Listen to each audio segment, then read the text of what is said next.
Est-ce que c'est une évidence, Sherifa? Aujourd'hui, oui. Ouais, maintenant que je connais mieux le métier, l'arrière du métier, ouais, ils ont bien fait. Si je suis honnête aussi, c'est que je le dis ouvertement, euh, moi j'étais gay confirmé, affirmé, estampillé, tamponné, tout ce qui finit par né, tu vois. Parce que c'est elle qui te dit ce qu'elle veut. Ok, Elle gère. ok. Très intelligente, Mais il cette y a femme. un moment où forcément tu lui montres, tu lui dis alors là tu mets ta main comme ça, là tu fais ça. Tu ne montres rien à Madonna, elle a une personne qui lui montre les pas, une personne qui est vraiment son double. Alors Slimane, c'est pas mon ami, c'est ma famille. Et c'est toi alors qui est à l'origine de cette scène marquante où Slimane interprète Mon Amour a cappella. Ouais. Tu sais cette séquence où il a juste son micro et ses bras là qui Il font comme recule, ça. il recule, ouais, Ouais, ouais, et il se ouais, met. ouais. Si tu veux, pour raconter la petite anecdote que j'ai fait une petite vidéo sur mon Insta par rapport à ça, mais ça, je l'ai pas. Ce que je vais te dire, je l'ai pas dit sur la vidéo. Il a été visé par deux plaintes. Les plaintes et les plaignants sont des hommes. Moi, je connais mon ami, je le connais par cœur. Mais pourquoi je le mettrais de côté? Parce qu'il a fait quelque chose de pas bien. Donc je suis pas vraiment son ami, sinon. Parce que c'est pas ce qu'on croit, en tout cas. Pour moi, cet album, c'est un album qui raconte ma vie. Amour noir, c'est je pars du ventre de ma mère jusqu'aujourd'hui. Donc c'est pour ça tu pars du premier titre au 10e titre, qui tu vas voir, tu passes par plusieurs styles.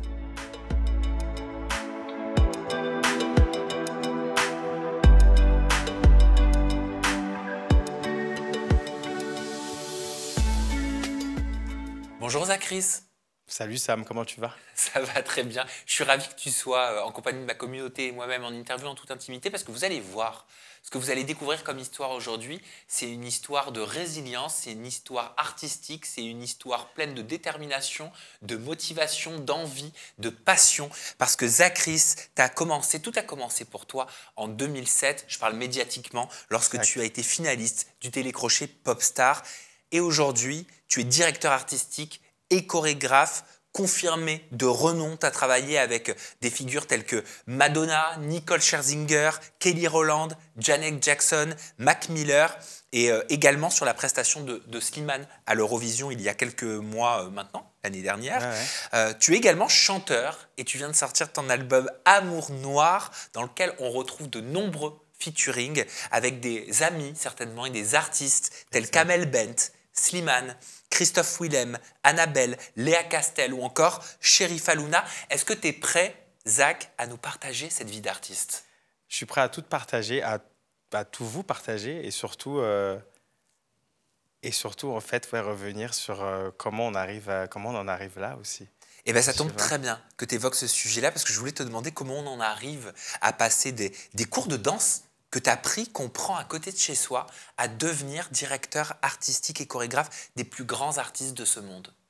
Comment on y arrive? Écoute, on y arrive parce que il y a une passion interne, il y a un feu interne. Moi, je commence en MJC, maison de quartier, quoi, tu vois, à 20 € l'année, en 2000 ou 2001. Je crois que le franc, c'est en 2000. Donc, je commence en 2000, 30 francs l'année, je crois, qui passe un truc à 20 € l'année en 2001. Donc, ouais, je commence en 2000.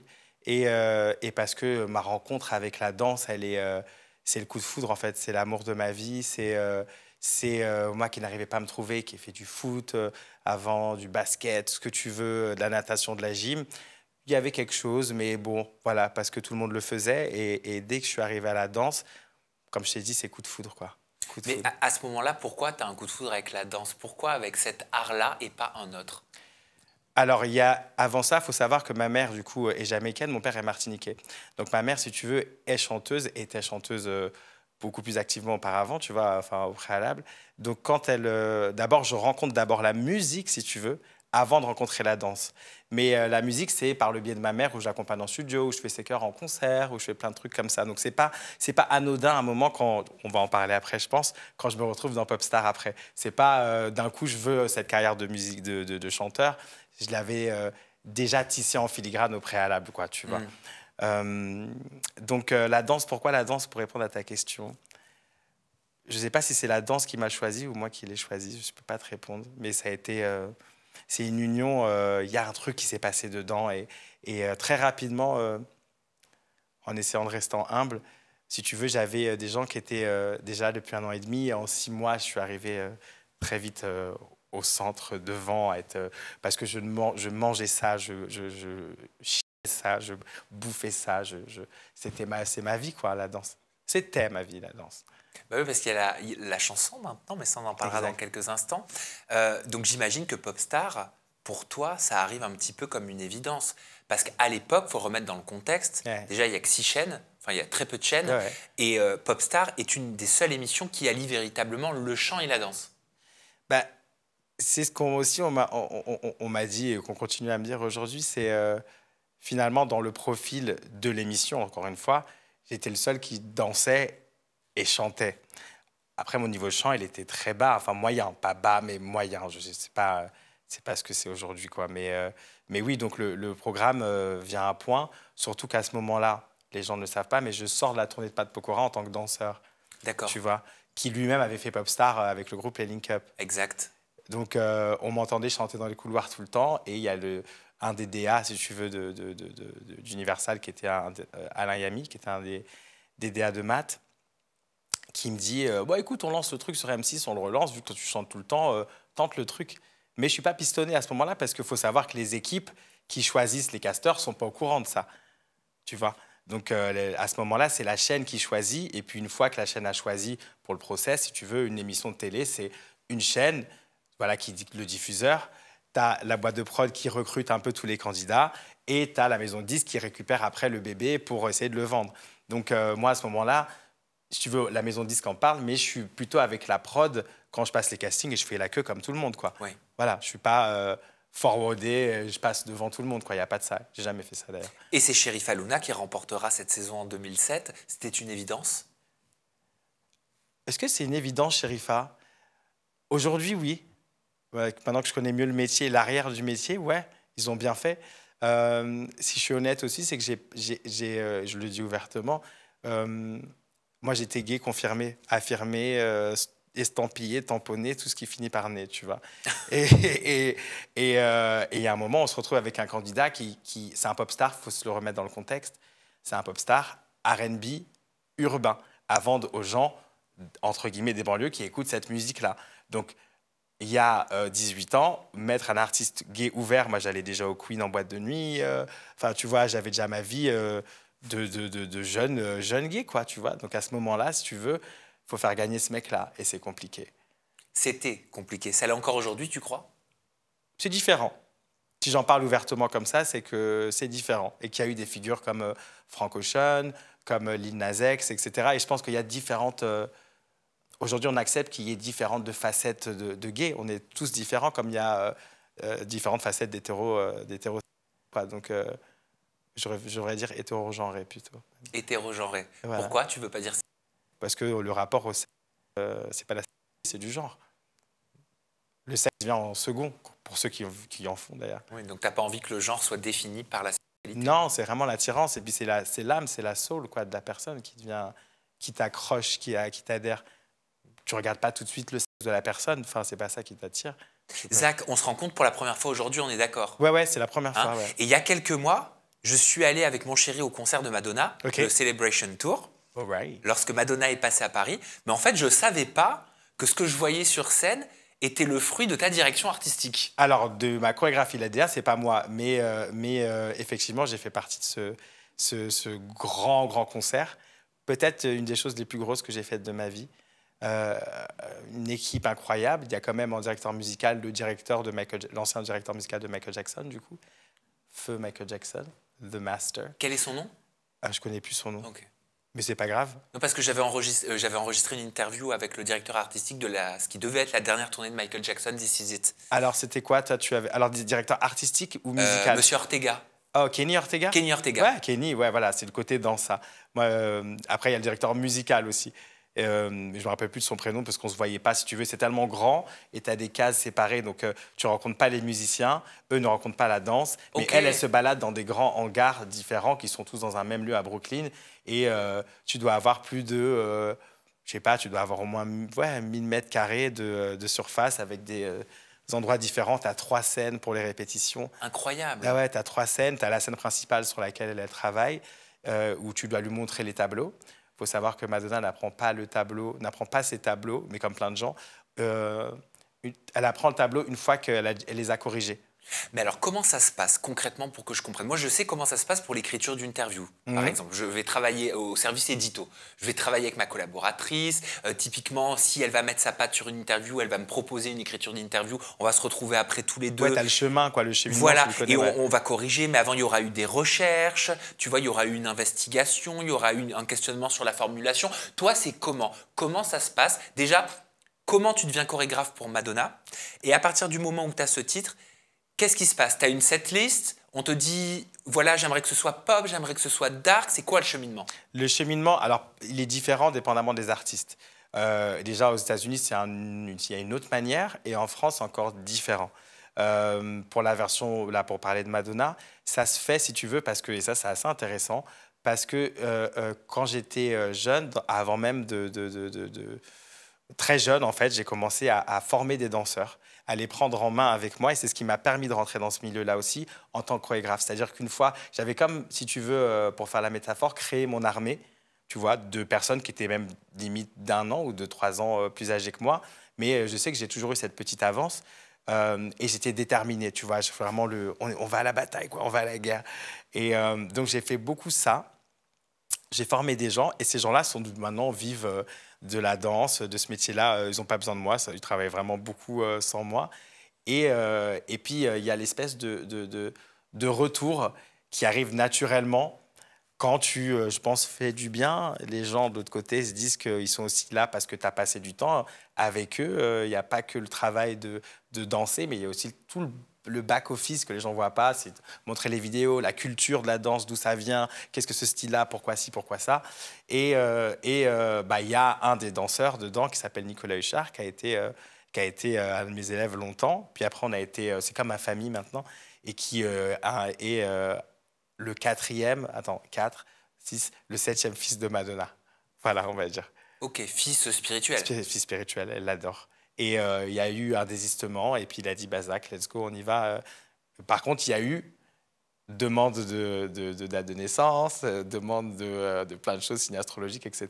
Il y a eu... Signe astrologique? Oui, parce qu'il y a des signes qui ne fonctionnent pas ensemble. C'est l'univers qui crée tout ça, c'est pas nous. Ah bah dis donc, c'est ballot, c'est un peu de la discrimination pour les signes qui sont considérés comme qui ne fonctionnent pas ensemble. Ouais, mais est-ce que c'est peut-être pas pour savoir à qui on a affaire en termes d'énergie? Est-ce que je vais rôder beaucoup autour de lui? Est-ce que j'aime beaucoup son art? Ou elle, peu importe. Est-ce que j'aime beaucoup son art et qu'il faut que je me détache? Ou est-ce que c'est juste pour savoir à qui j'ai affaire? Est-ce que c'est un signe de feu qui va être fiery? Bien sûr, mais ça doit être la législation américaine, parce qu'en France, chez nous, ça passerait pas. Ah non, mais je trouve ça intéressant. Moi, je suis totalement dans la spiritualité. Donc ton signe astrologique collé avec l'énergie de Madonna. Voilà, et donc je la rencontre. Bon, t'as plein de gens avant, puis on crée le tableau d'abord à Paris, Ok. sous les indications. Avec elle? Non. Et à ce moment-là, elle est déjà aux États-Unis en train de répéter. On crée les choses, en tout cas pour avoir de la matière une fois qu'on arrive là-bas. Plein de trucs qui n'ont pas vraiment de sens. Je te montrerai les vidéos, il n'y a pas de sens. Finalement, c'est pas du tout ça le tableau, mais au moins on arrive à quelque chose à montrer. Puis finalement, elle te donne des indications en direct. Je veux ça, vu que là, le Celebration Tour, c'était la rétrospective de la carrière. Oui. Tu vois, du début jusqu'à aujourd'hui. Donc là, elle te dit que moi, elle veut vraiment le truc des années 87. Donc en plus, je crois que c'était Open Your Heart, c'était 87, il me semble, mon année de naissance. Et donc, elle me dit qu'elle veut vraiment cette histoire dans le clip, etc. Parce que la chanson parle aussi d'un jeune homme gay, si tu veux, dans le clip. Oui. Et elle lui dit, ouvre ton cœur, en fait. Ouvre-moi ton cœur. Open your heart to me. Ok. Tu vois? Donc, c'est intéressant. Et à ce moment-là, elle te dit ce qu'elle veut, un côté un peu cabaret, un peu burlesque, un peu truc. Et tu vois avec elle, et puis tu le fais, tu le crées dans une autre salle. Donc, elle ne le voit pas. Puis ensuite, au bout de 4-5 jours, elle veut le voir. Et à quel moment tu es avec elle pour que les pas soient là, pour lui l'embriquer Le sur les briefing pas? d'avant. Donc l'étape d'avant, avant de lui montrer, si tu veux, avant de le préparer, tu dois la voir. Parce que c'est elle qui te dit ce qu'elle veut. Ok. Elle gère. Ok. Très intelligente. Mais il y a un moment où forcément tu lui montres, tu lui dis alors là tu mets ta main comme ça, là tu fais ça. Tu ne montres rien à Madonna. Elle a une personne qui lui montre les pas. Une personne qui est vraiment son double. et c'est elle, uniquement elle, qui sait déjà, parce que tu répètes avec cette personne. Ah, donc tu répètes avec son double. Son double qui sait, voilà, ça, elle le fera pas, ça, oui, ça peut-être, ça, je vous laisse préparer une option. Mais c'est génial, je trouve ça incroyable. Incroyable, c'est comme Mais si... Beyoncé a un double, tout le monde a un double. C'est comme si j'avais un double d'avant-interview. Bien sûr, et tu serais sûrement moins fatigué. Tu vois. Non, mais je connaissais pas, j'en découvre tous les Bah oui. jours. Mais comme Kim Kardashian a un body double et que on lui fait, tu vois, les gens font des confections sur son double de body, quoi, de son corps. Bah oui, sinon tu la vois faire des essayages tout le temps, enlever, remettre. Bah, naïvement, je croyais que oui. Non, ah bah non. Tu t'envoies les photos, tu dis ok, ok, ok, puis ensuite toi tu essaies uniquement ce que tu valides. Ok, et est-ce qu'il y a un moment où toi, tu es en cohésion avec elle, où vous avez une Oui, synergie? bien sûr, c'est elle qui te fait les retours. C'est elle qui te fait tous les retours et tu te colles à elle.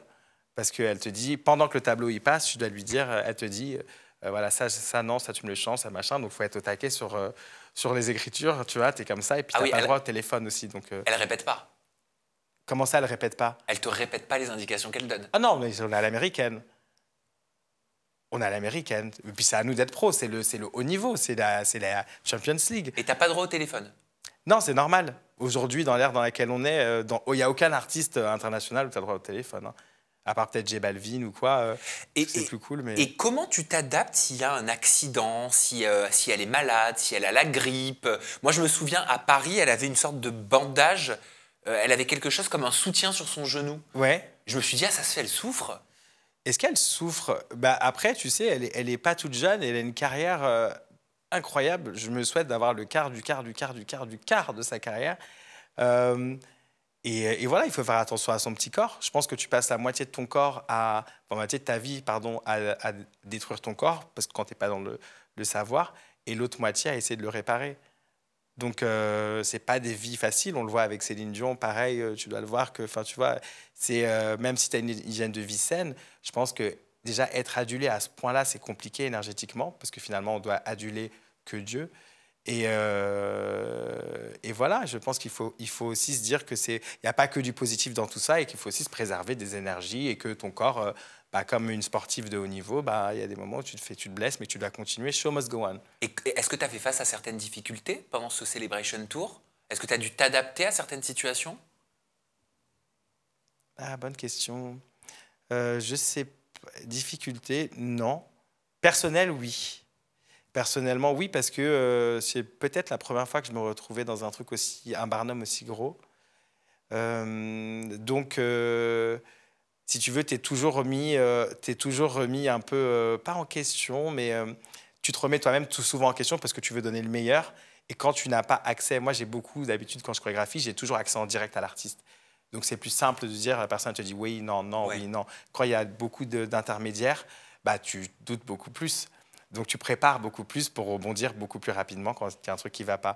Donc mais finalement, ça a été nickel chrome, quoi. Il n'y a pas eu d'accrochage ni rien, non. En tout cas, il y a eu des accrochages avec certains membres du public parce qu'elle est connue pour Ah être ouais. très en retard, Madonna, à ses concerts. Et il y a 2 fans qui ont décidé de poursuivre en justice Madonna parce qu'elle a commencé son show à Brooklyn avec 2 heures de retard. Le motif de la plainte, pratique commerciale déloyale, inadmissible et ou trompeuse.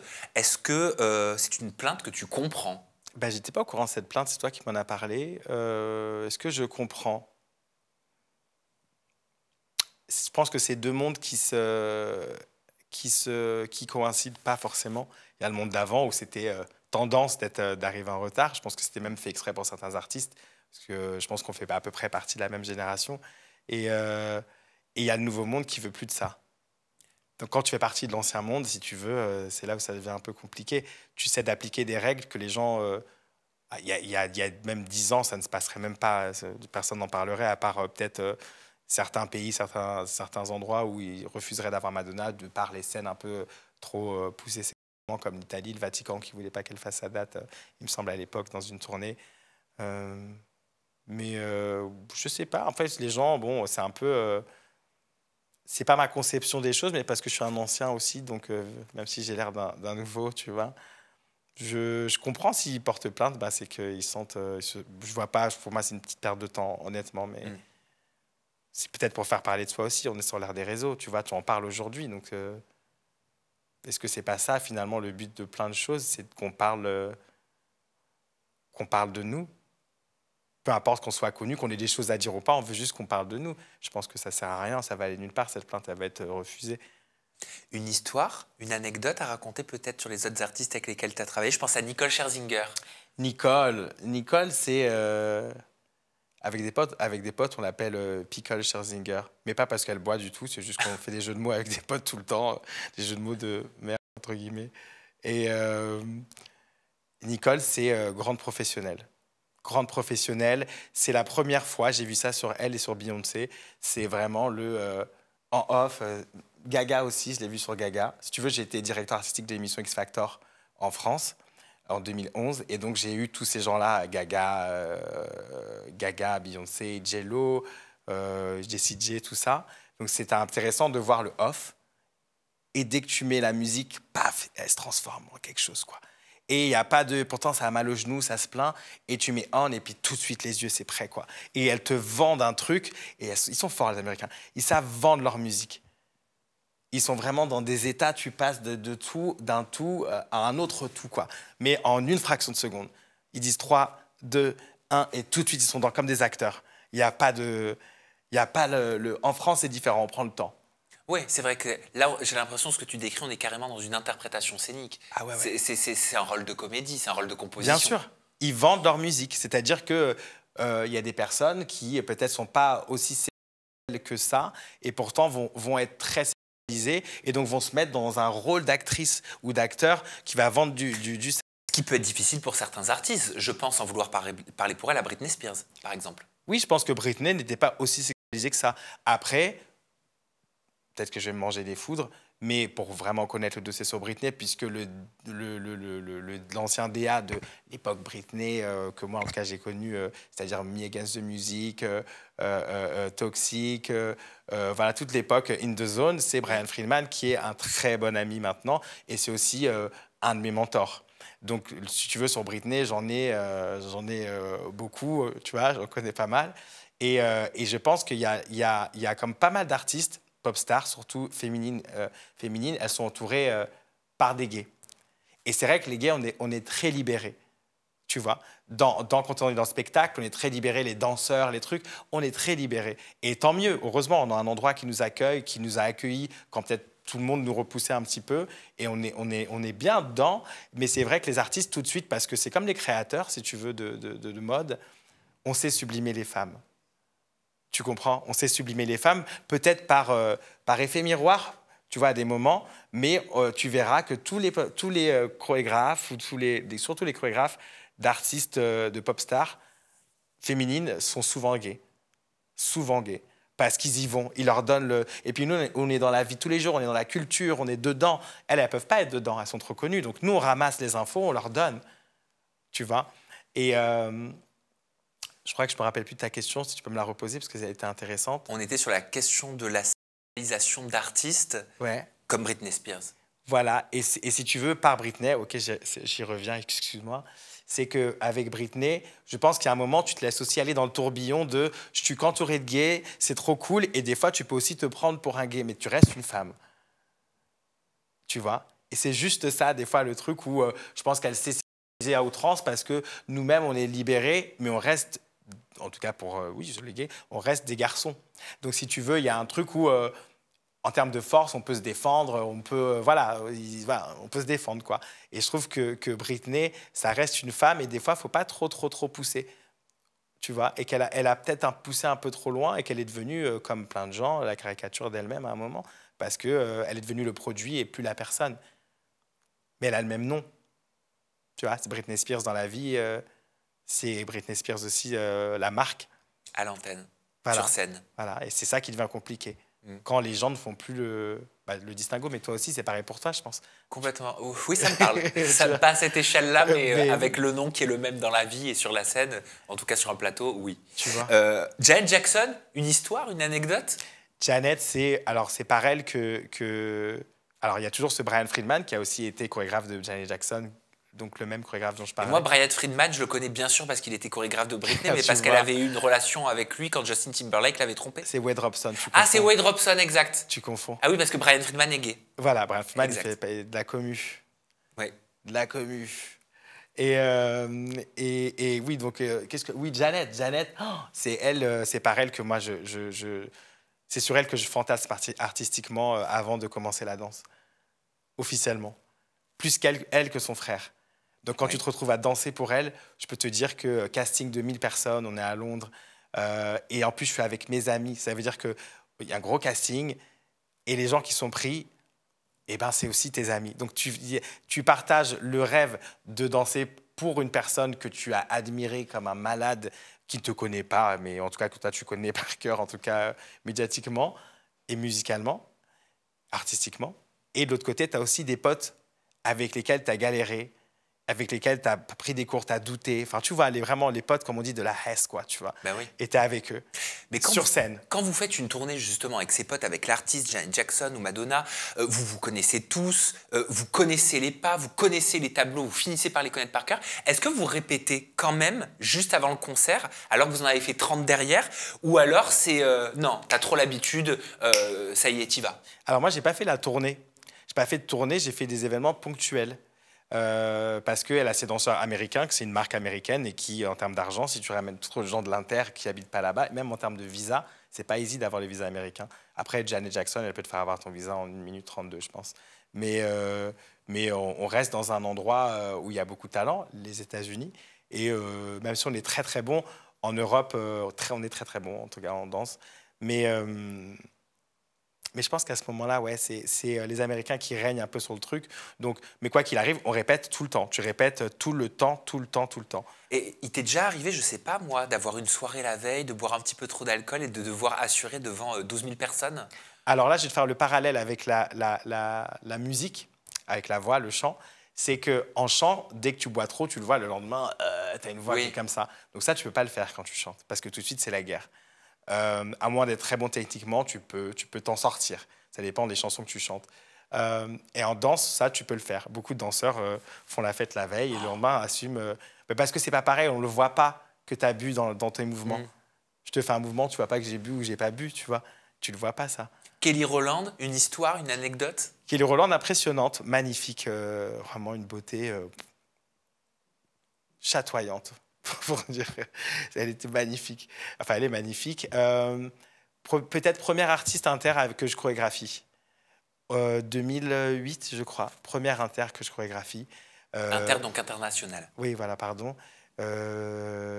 Petite pression, sachant que bah, moi, je suis fan de Destiny's Child, donc de Beyoncé, donc je connais tout l'historique. Donc pareil, c'est la même chose. Te retrouver devant quelqu'un que tu connais mieux qu'elle te connaît, une personne Oui. que tu connais mieux qu'elle te connaît, ça devient... tu peux perdre tes mots. Après, comme on dit, la chance, c'est la maman anglo-saxonne, donc l'anglais est hyper fluide à la maison. Mac Miller?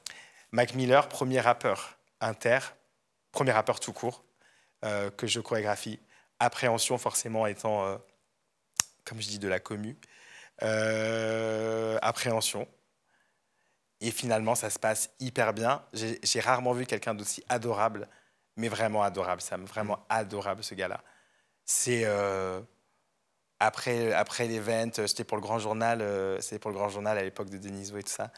Et après, on sort, tu vois, c'est fini le travail. Et il me dit, mais où est-ce qu'on peut aller et tout. Je lui dis, bah, il y a un petit endroit là-bas et on va manger ensemble avec l'équipe, le management. Vraiment, enfin, vraie conversation. Et je me suis pas du tout senti. Ils m'ont intégré, quoi. Tu vois, pas, je me suis pas senti l'homo, tu vois.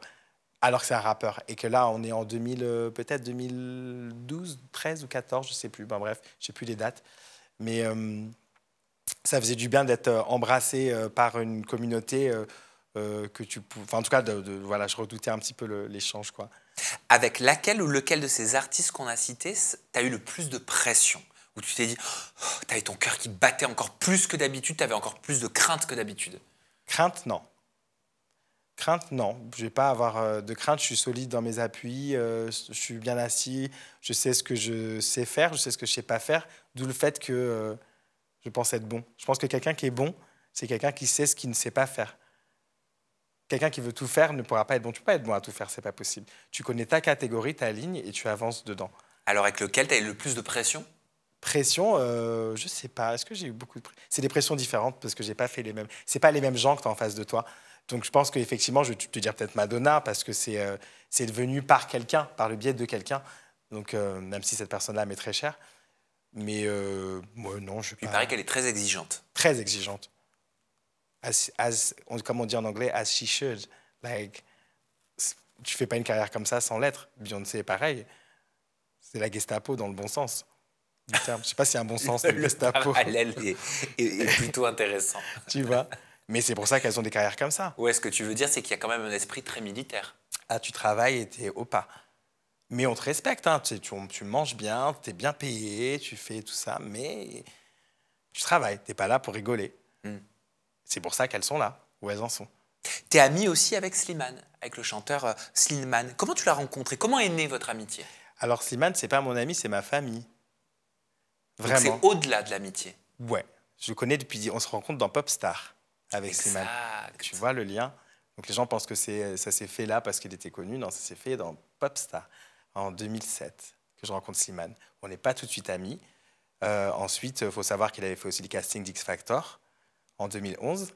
Et je crois il doit être sur Internet. Il est dedans. Et à ce moment-là, dans cette année-là, si tu veux, je fais 2010 X Factor UK, l'année des One Direction, en tant que danseur. 2011, DA et chorégraphe sur M6. Et 2012, je repars en chorégraphe à Londres. Tu vois. Donc, il faut savoir qu'en 2010, il rajoute une étape qui est l'étape de la danse, avant d'arriver sur les primes, en gros. Et en 2011, ils reprennent, donc à Paris, enfin en France, sur M6, ils reprennent cette nouvelle charte, tu vois, et ils la mettent en France. Donc il y a une épreuve de danse maintenant, à ce moment-là, au Palais des Sports, je me rappelle, Palais des Sports à Versailles, enfin à Versailles, porte de Versailles. Et il y a... et à ce moment-là, il y a Slim qui passe, tu vois, je l'appelle Slim, qui passe devant tout le monde l'épreuve de la chorégraphie que j'avais créée. Il doit passer devant le jury à ce moment-là, ouais. Donc, on a eu beaucoup de moments où on s'est connectés. Et c'est vrai que, bien sûr, depuis 7-8 ans, ouais, on est plus proches qu'avant. Ouais. Et c'est toi qui as été directeur artistique de sa prestation à l'Eurovision l'année dernière. Ouais, c'est moi. Lorsqu'il a interprété Mon Amour sur scène. Oui. Ce qui lui a valu la 4e place. C'était un des meilleurs positionnements de la Ouais. France. Ouais. Il y a Barbara qui a quand même été deuxième. Il faut quand même lui remettre ses fleurs. Oui, mais depuis ouais. très longtemps. Barbara, c'était il y a très longtemps. Barbara Pravi. Ah, ok. Pas Barbara l'Aigle Noir. Ah je oui, suis pas sûr qu'elle ait fait l'Eurovision, l'Aigle Noir. Mais Barbara Pravi, c'est récent. C'est-à-dire, ça fait quoi, 5 ans? Tu te rappelles pas Ebam? Non, c'est pas Ebam, ça c'est Mentissa. Mais tu vois, la plus révélateur, ça fait penser un peu à cette chanson. C'est le côté un peu Piaf, quoi. Ouais, que tu retrouves dans la chanson de Barbara. Mais vous avez été déçu d'être 4e ou honoré? Ah non, mais pour nous, on avait gagné. Slim, il a battu son propre record, c'est-à-dire... Alors, attention, il ne faut pas que je dise n'importe quoi, parce que je suis devant des caméras. Il est passé devant PNL en tant que le titre français le plus streamé en 24 heures. Puis après, le titre français le plus streamé en 48 heures. Donc, il a battu son propre record. Avec Mon Amour. Avec Mon Amour, tu vois. Donc, ça devient quelque chose de... C'était quand même puissant, hein. Et c'est toi, alors, qui est à l'origine de cette scène marquante où Slimane interprète Mon Amour a cappella. Ouais. Tu sais, cette séquence où il a juste son micro et ses bras là qui il recule, ouais, et il se met... si tu veux, pour raconter la petite anecdote, que j'ai fait une petite vidéo sur mon Insta par rapport à ça, mais ça, ce que je vais te dire, je ne l'ai pas dit sur la vidéo. Quand je pense à ce tableau, si tu veux, je le fais avec mon petit iPhone, mon petit téléphone. Je suis avec mon assistante, Johanna Faye, et je lui dis, vas-y, allonge-toi, et je filme, tu vois, parce que si tu veux, l'idée de ce truc-là, c'est... Tu te rappelles de Lost, Les Disparus? Oui, bien sûr. Voilà, la série. À ce moment-là, je me dis... ok, l'idée, c'est que tu veux dire à ton amour, est-ce que tu m'aimes encore? Vous êtes sur une île déserte, enfin, île déserte, pas du tout île déserte, vous êtes au pôle Nord, donc c'est quand même désert, d'où le blanc dans la vidéo, tout est très, très, très, très blanc. Et l'idée, c'est que la caméra est l'autre, en fait, et l'amour. Donc, vous allez mourir, vous êtes glacé, vous êtes gelé, l'autre commence à s'endormir, et tu veux savoir juste avant que tu meurs, avant qu'on meure, est-ce que tu m'aimes? Donc, d'où le côté immersif de la caméra qui est là, qui bouge, il la jette, il la repart. Et à ce moment-là, pour l'acapella, si tu veux, la personne, dans ma tête, dans ma tête, c'est la personne est morte. Donc, il la cherche. Mais c'est incroyable tout ce que tu nous partages aujourd'hui. C'est-à-dire qu'en fait, il y a toute une intellectualisation pour amener l'artiste à avoir une émotion Bien sûr. Et à créer une situation, mais que nous, on ne lit pas avec cette grille-là forcément. Pas du tout. Mais il y a une poésie. Et c'est ce que je là. comprends. Bien sûr, il y a une poésie. D'accord. Tu vois, et à ce moment-là, la personne, pour moi, donc, est morte. Et là, c'est je t'aime. Je ne sais pas pourquoi, je rejoue la scène. Mais tu vois, et donc il crie son amour comme ça, d'où le fait d'être a cappella. Et à ce moment-là, si tu veux, quand je propose l'idée, si tu veux, l'Eurovision, c'est timé. Il y a plein de timing, il faut rendre le truc à telle date, c'est puis ça à telle date. Donc c'est assez corsé comme planning. Et à ce moment-là, la musique devait déjà être rendue. Ou peut-être c'était dans deux jours après. Et je lui dis, j'ai trouvé une idée. Ça faisait un peu quadricolore. Ouais. Pour faire le rapport. Et donc à ce moment-là... Elle était peut-être meilleure la tienne. Bah, elle était en off, en tout cas elle était en off caméra, donc je t'ai rejoué la scène du coup pour faire le lien avec Slimane. Et je lui dis, je suis chez lui et je lui dis, mais j'ai trouvé une idée, il faut à tout prix la faire. Il dit, non mon ref, c'est pas possible et tout, là on peut rien changer. Je lui dis, écoute Slim, d'habitude je t'aurais laissé, là je sais que c'est ça. Je sais que c'est ça, là ce que je vais te dire c'est ça. Et je lui dis, à ce moment-là, tu recules du micro, donc troisième refrain, tu recules du micro et tu chantes vraiment comme si tu cherchais ton amour, etc. Et il me dit, mais... Et il sent le truc, et je sais être convaincant.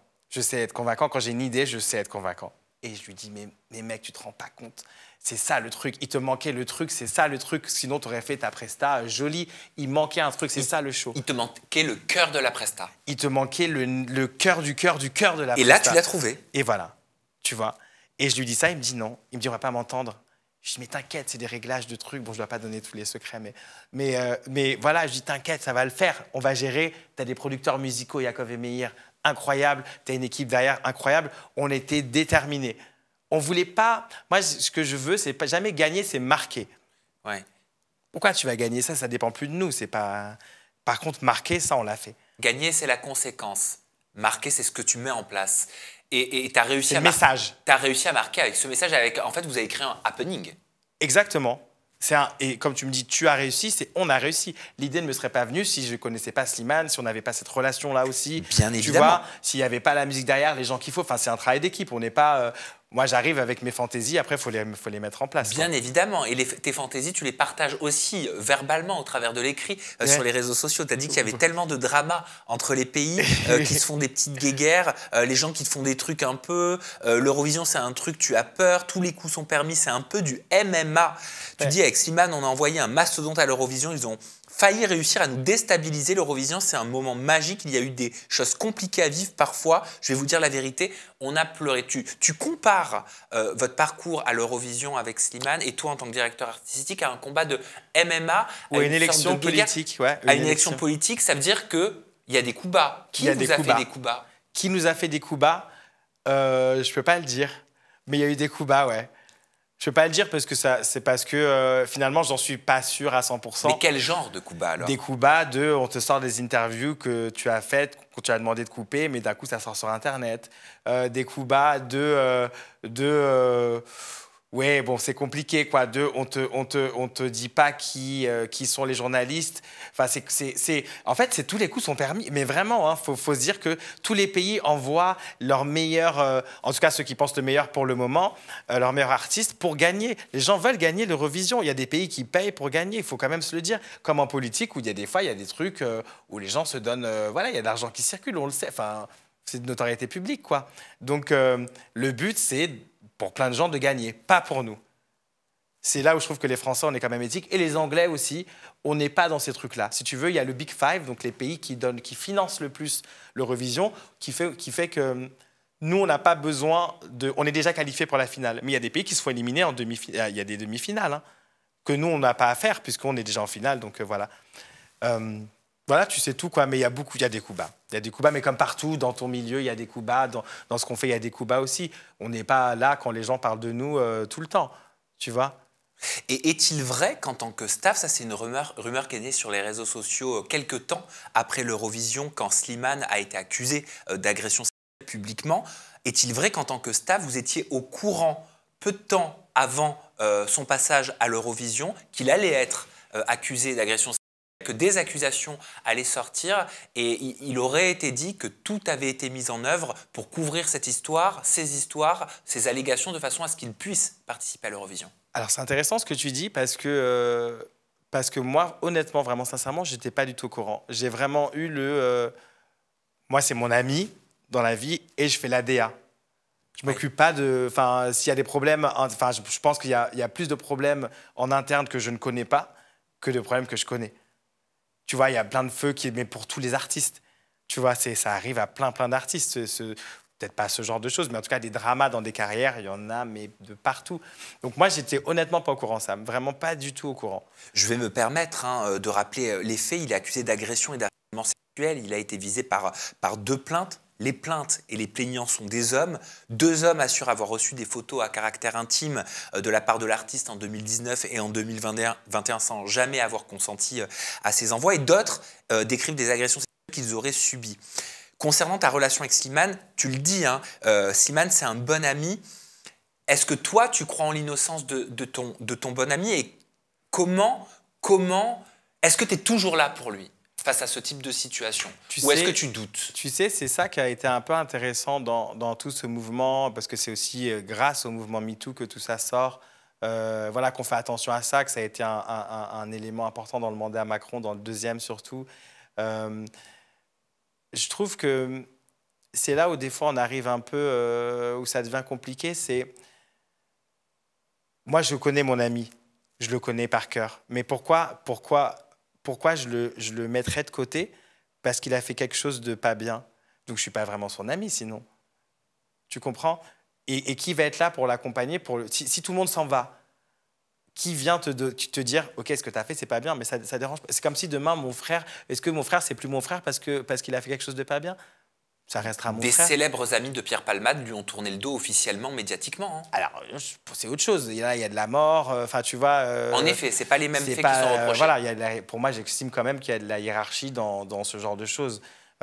Envoyer des textos à quelqu'un qui le veuille ou pas, c'est pas aussi grave, en tout cas à mes yeux, et je pense aux yeux de plein de gens, que la mort d'un bébé qui n'est pas reconnu bébé parce qu'il n'est pas sorti au monde, quoi. Enfin, tu vois, il n'est pas venu au monde officiellement. C'est ça le problème chez Pierre Palmade. Toi qui travailles dans le milieu, avec quel œil tu as vu le fait que apparemment des techniciens lui auraient coupé son micro lorsqu'il chantait avec Vita? J'étais là ce jour-là. Ouais. Ah bah t'étais là, bah, tu vois, je savais pas, quelque part comme s'ils étaient solidaires des personnes de l'entourage de Slimane qui disent avoir subi ces agressions sexuelles. Pour être honnête, tu sais, on sait très bien qu'une histoire, je pense qu'on n'a jamais entendu Slimane parler de cette histoire-là. Pour l'instant, il ne s'est pas exprimé. Donc, il y a toujours 3 versions. La 1, la 2 et la vérité au milieu.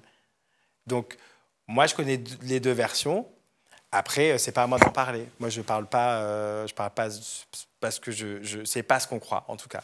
J'entends, mais sur l'action des techniciens de couper son micro pendant une prestation avec Vita, pour lui créer des difficultés. Est-ce que vraiment c'est ça? On ne saura jamais. Ah, c'est-à-dire que même ça, on n'est pas sûr que ce soit le cas? Après, c'est une interprétation des choses. Est-ce que quelqu'un a dit oui, je ne sais pas, moi, je n'ai pas été voir les techniciens. On pense que c'est ça, mais est-ce que c'est vrai? Oui, vous pensez que c'est un sabotage? On suppute, voilà. Mais est-ce que c'est réel? Je ne sais pas. Je le pense, mais je le pense. Est-ce que j'ai confirmation? Non. Et tu continues d'être là pour lui? Ouais, bien sûr. Mais pour lui, comme pour plein de gens dans ma vie. D'ailleurs, on en parlera, vous avez un duo dans ton album, Ouais. ça ce sera dans quelques instants. Concernant une autre artiste, Shaim, tu l'avais accusé de plagiat pour son clip. Et alors? Tu t'en souviens? Qu'est-ce que ça fait? Tu avais dit, je suis choqué, comment des gens peuvent-ils voler mes vidéos et mes idées pour leurs artistes commerciaux? Ils ne peuvent pas passer un coup de fil pour au moins demander. Et la chanteuse elle-même n'avait pas hésité à te répondre. Elle avait dit « Pourquoi tant de haine? J'ai été fière de faire partie des 18 341 personnes qui ont vu non pas ta vidéo, mais celle de Julia, Nick et toi qui, je précise, a travaillé sur mon clip. Je précise que j'ai jadis tweeté cette vidéo en commentant à quel point j'étais admiratif du boulot effectué par tous les danseurs. Avec du recul, est-ce que tu considères encore que Shaim a plagié une de tes vidéos? Eh ben, c'est intéressant, encore une fois, cette question que tu me poses. Ça fait partie, tu sais, comme le sujet juste avant, il y a des choses qu'on ne peut pas dire. Mais je sais qu'elle sait, et on s'entend très bien aujourd'hui, hein, mais c'est plus compliqué. Il y a il y a des griefs. Bon, aujourd'hui, il n'y a plus rien. Hein, tout le monde est, Oui. ça fait longtemps. Il y a prescription. Mais à cette époque-là, c'était tous les coups sont permis. Voilà, et tous les coups étaient permis. Mais cette vidéo, effectivement, Julia et Nicolas, donc qui fait partie justement de la tournée Madonna, qui m'a mis sur la tournée de Madonna dont on parlait plus tôt. Ok, C'est lui, tout c'est est lié. Nicolas. Tout est lié, toujours. T'as pas vu ça depuis le début? Tout est lié, mais même depuis le début de notre vie, tout est lié. Voilà, donc si tu veux, elle me connaît très bien. J'ai dansé pour, à cette époque-là, j'avais dansé pour elle. Tu vois, en sortant de Popstar, parce que c'est une émission qui est préenregistrée. Donc le jour où je sais que je suis pas le gagnant, je retourne dans ma vie de danseur. Donc je fais un clip pour elle en tant que danseur et chorégraphe. Je crois que je chorégraphie aussi, ouais. Donc on se connaît. Donc, s'il y a un truc que tu as aimé de moi à ce moment-là, c'est ce que je lui disais. Tu m'envoies, même si on n'a pas le numéro en direct, tu sais comment le trouver. Et c'était après, c'est de bonne guerre, tu vois. Je lui ai envoyé un petit pic. Elle a repiqué. Why not? Elle aurait pu dire désolé, pardon. Ouais, mais à ce moment-là, elle vivait aussi. Tu sais, les gens, ils vivent leur combat aussi de leur côté. Et cela n'empêche que. Ou j'ai pas réalisé. Ouais, mais elle a réalisé, on le sait. Mais c'est pas grave. Moi, je l'aime, cette fille. Elle m'a aidé à un moment dans ma carrière. Je l'ai aidée aussi dans sa carrière. Et aujourd'hui, j'ai que de l'amour pour elle. Elle et moi, on en a parlé rapidement, on sait. Et t'as bossé avec Jérémy Frérot, il a besoin de chorégraphe ou... J'ai bossé avec Jérémy Frérot? Ouais, c'est une question. Ah, parce qu'ils sont ensemble, c'est ça? Moi, je l'ai rencontré, mais ils n'étaient pas encore ensemble. J'ai rencontré chez un ami. Jérémy, je sais pas, je les vois pas. Je les vois pas trop, Cham. Je la vois peut-être deux, trois fois par an, max, quoi. Et on se croise. Est-ce que c'était une évidence, Zach, que la danse, ton parcours en tant que directeur artistique, chorégraphe, t'amène à la chanson? Aujourd'hui, tu es chanteur, tu sors ton album, tu as sorti ton album Amour Noir qui est composé de 11 titres avec 10 featuring, hein. C'est particulier. 11. C'est 11 featuring et 10 titres, parce qu'il y a un trio. Attends, 11 featuring et 10 titres? Ouais. Mais comment c'est possible? Parce qu'on est 3 sur un titre. Exact. Sherifa, Léa, donc les anciens ouais, pop tu viens stars. de me remettre en pleine face que j'étais tellement nul en mathématiques à l'école. Je suis pareil. Ah ouais, 11 featuring. Ouais. Ok, d'accord. Pourquoi? Non, avant de me dire Dis-moi. Non, avant de me dire pourquoi, voilà, je veux savoir comment tu analyses le fait d'être passé comme ça de la danse à la musique. Aujourd'hui, c'est toi l'artiste qui chante. La danse, c'est un rond-point. Ça t'apprend la rigueur, ça t'apprend tellement de choses, la résilience, ça t'apprend à écouter, parce qu'on écoute beaucoup en danse, à être aussi, comme je disais, quand tu te retrouves avec les grosses pop stars, à être au pas. Là où la musique, c'est différent. Il y a moins le côté militaire. Donc, tu vois, si je te prends l'exemple cliché de la danse classique où tu as le prof qui est un peu, tu vois, dur, nous, c'est ça, en tout cas à l'époque. Aujourd'hui, tu n'as plus trop le droit. Donc, tu apprends tellement de choses que de l'autre côté, quand tu entre guillemets, réussis à intégrer toutes ces choses-là, tu as beaucoup de savoir. Donc, tu as un rond-point avec plein de sorties. Tes sorties, elles peuvent être, tu peux lancer un business, tu peux faire ce que tu veux. Tu peux faire ce que tu veux quand tu fais de la danse. Quand tu fais de la musique, non. Donc, sachant que je sors d'une mère artiste, du ventre d'une mère artiste, qui plus est jamaïcaine, qui plus est chanteuse, à ce moment-là, je me dis, finalement, est-ce que la vie et l'univers ne m'envoient pas à la danse pour me structurer, pour m'apprendre des choses dont je vais avoir besoin plus tard?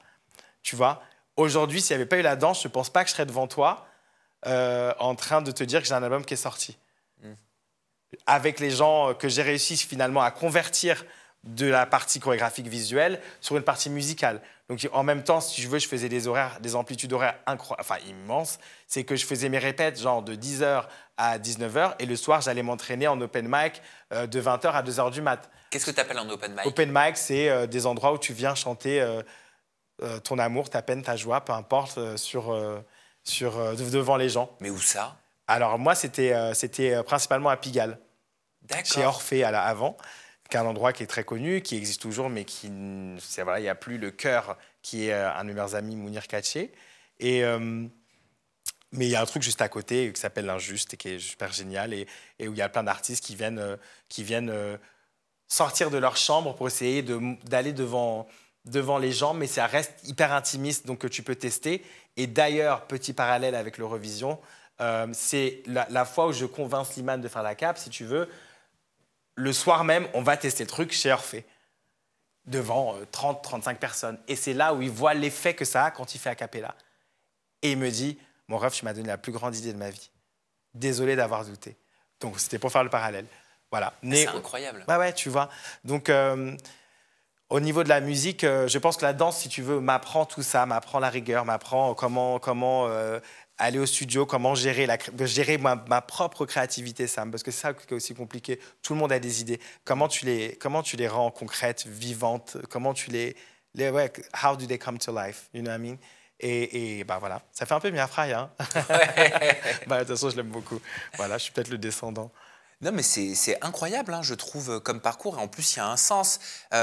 Tout a un sens, j'ai l'impression, avec toi. Même le titre de cet album, Amour Noir, qui est politique. Hein. Tu trouves qu'il est politique? Un peu, Parce j'ai l'impression. Ouais, comment s'aimer en tant que personne noire aussi dans ce Oui, bah oui, c'est dans parce ce que bien monde. sûr, j'ai lu entre les lignes et j'ai Ouais. vu que tu l'avais décrit cet album comme étant un album dans lequel tu te livres, dans lequel tu peux te délivrer comme jamais tu avais pu le faire auparavant. Tu dis qu'Amour Noir, c'est comme le yin et le yang, c'est comment embrasser ses côtés sombres et lumineux à la fois. Mais tu dis aussi, pour moi, le plus important dans tout ça, c'est comment s'aimer profondément, sincèrement et réellement en tant que personne noire dans ce monde. Donc je me dis quelque part, le titre de ce divertissement, de cet album, c'est aussi une forme de militantisme. Exactement. Et je pense qu'il ne faut pas avoir peur de le dire. C'est intéressant. Voilà, je pense que dans chaque culture, même chaque couleur de peau, il y a des avantages. De toute façon, dans chaque chose dans la vie, il y a des avantages et des inconvénients, quoi qu'il arrive. Parce qu'on te dit qu'être blanc, il n'y a que des choses positives. Non, il y a aussi des inconvénients à être blanc. Il y a aussi des choses positives à être noir. Il y a aussi des inconvénients à être noir. Il y a aussi, malheureusement, je vais peut-être me faire défoncer, mais c'est une réalité. Je ne pense pas qu'on serait aussi bon en art, en tout cas en chant, nous les Noirs, et en tout cas en danse, s'il n'y avait pas eu, c'est les bienfaits, si je peux me permettre, de l'esclavage.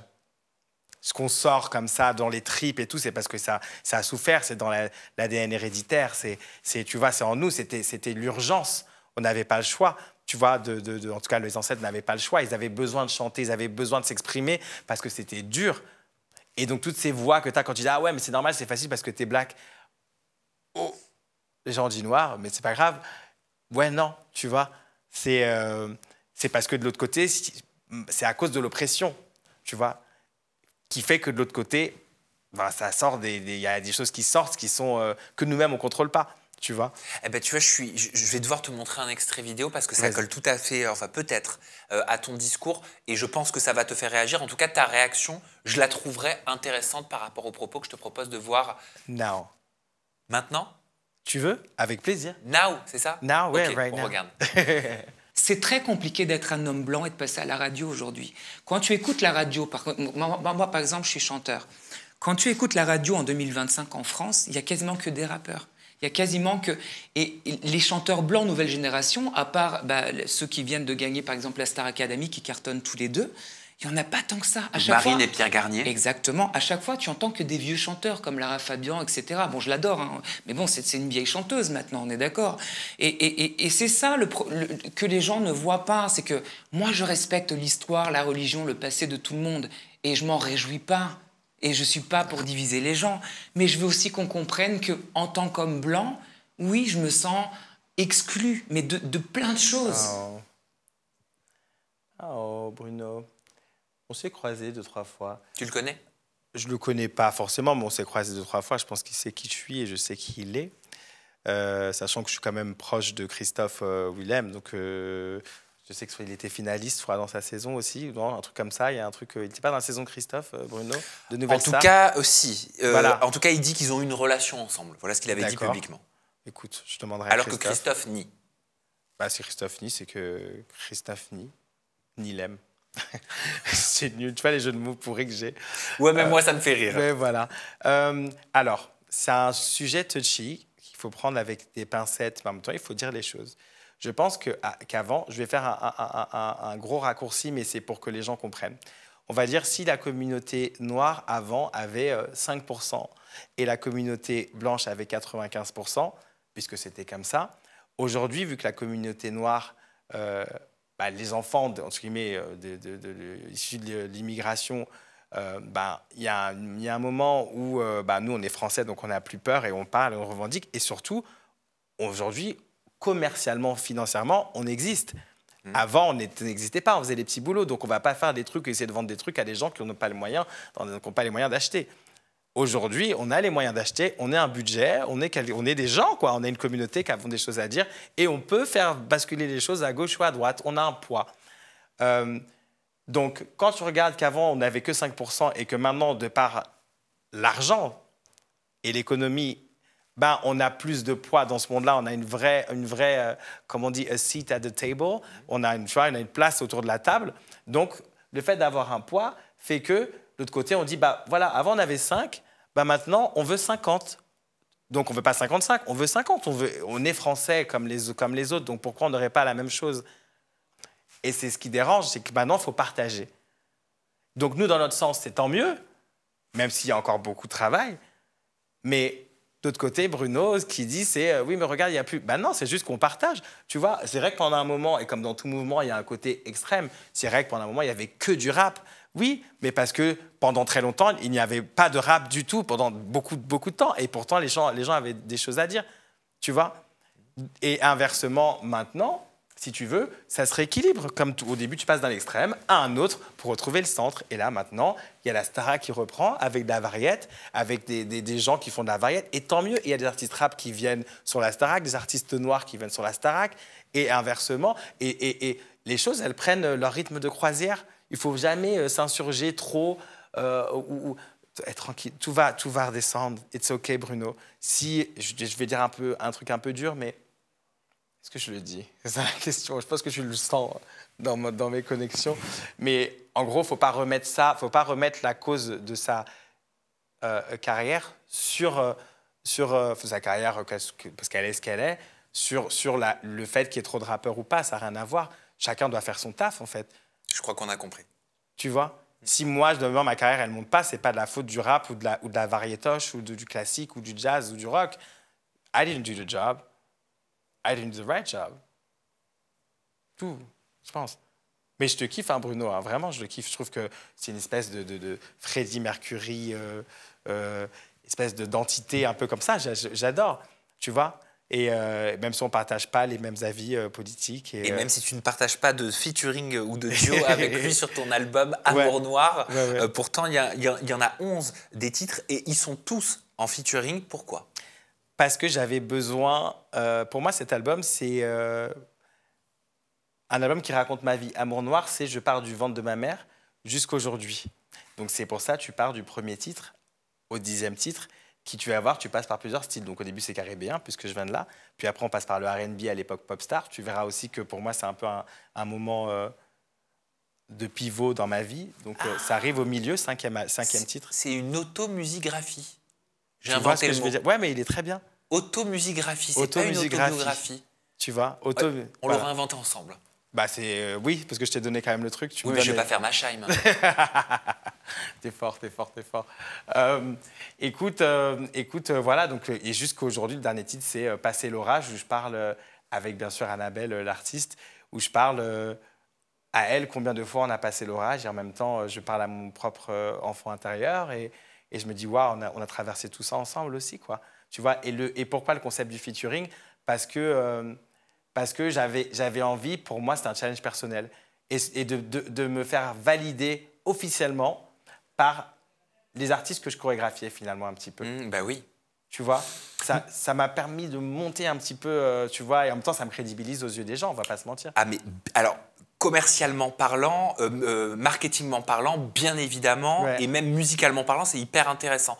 Par contre, peut-être que t'es pas encore à 100%, pas courageux, c'est pas ça le mot, mais à l'aise pour pouvoir te montrer juste seul. Alors j'ai déjà fait un EP tout seul sans featuring juste avant. Ok, parce que je me disais, est-ce que peut-être tu vois. Mais il était en anglais. Et là il est en français. Ouais, mais je me dis, c'est peut-être un soutien, c'est peut-être une aide, tu vois. Est-ce que tu te sens à 100% libre, légitime encore pour te montrer tout seul? J'aime bien cette question. Parce que je parlais de ça avec ma mère il y a 2 jours. Ah, c'est marrant. Ouais, et je pense que j'avais pas non plus les coups. Désolé, tu feras un bip. Ouais, j'avais pas les coups d'être tout seul, vraiment.